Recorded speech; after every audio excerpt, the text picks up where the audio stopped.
warahmatullahi wabarakatuh. Hai, apa kabar nih anak-anak ibu? Semoga kita dalam keadaan sehat ya. Bertemu lagi dengan Ibu Azura di kelas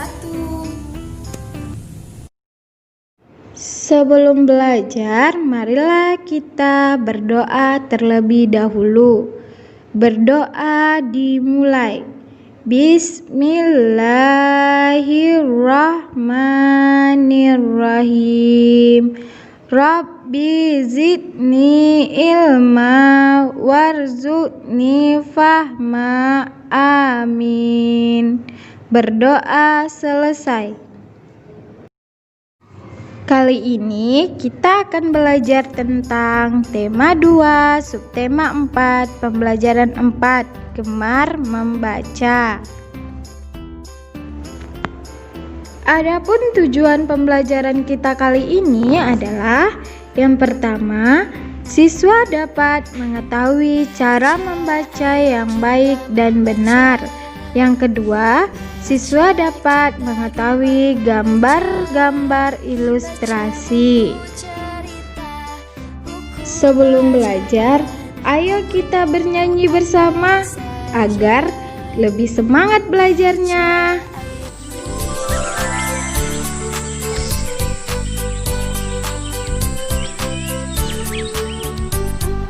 Pagiku cerahku, matahari bersinar, ku gendong tas merahku di pundak.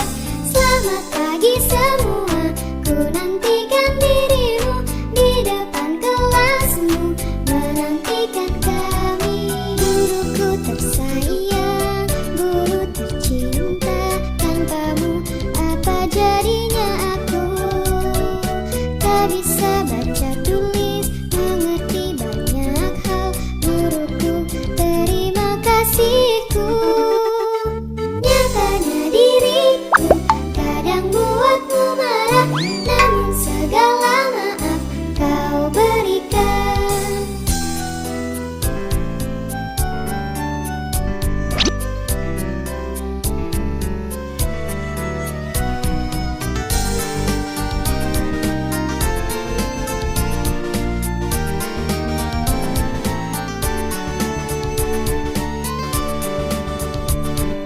Selamat pagi semua, ku nantikan dirimu di depan kelasmu, menantikan kami.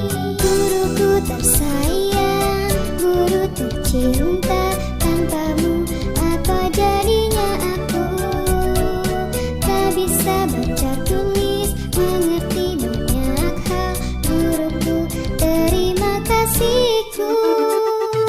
Nyatanya diriku kadang buatmu marah, namun segala maaf kau berikan. Guruku tersayang, guru tercinta, tanpamu apa jadinya aku? Tak bisa baca tulis, mengerti banyak hal, guruku terima kasihku.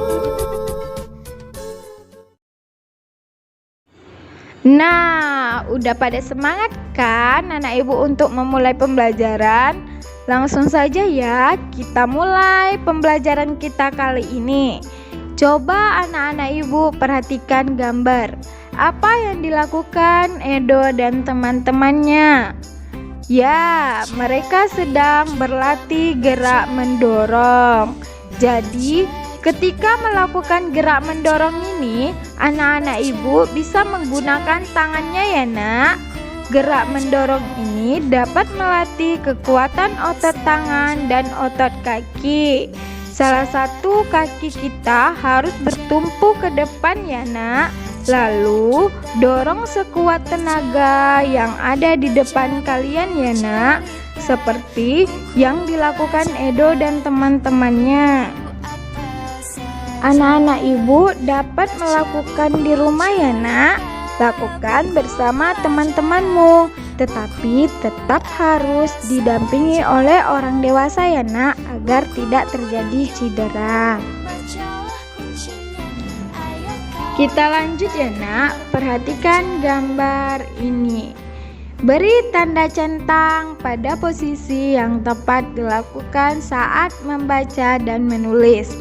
Ayo perhatikan gambar. Kita lihat ya pada gambar pertama, apakah ini termasuk posisi yang tepat saat membaca? Tentu saja tidak. Membungkuk akan membuat badan kita menjadi sakit saat kita membaca. Jadi kita beri tanda silang ya nak. Gambar kedua juga bukan posisi yang baik untuk membaca karena sama-sama membungkuk dan menaruhkan dagu ke meja. Itu contoh yang tidak baik ya nak. Itu ciri-ciri orang pemalas. Lanjut gambar ketiga dan keempat.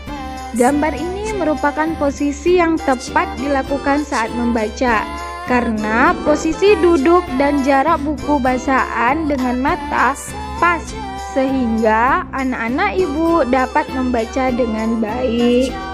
Selanjutnya gambar kelima dan keenam.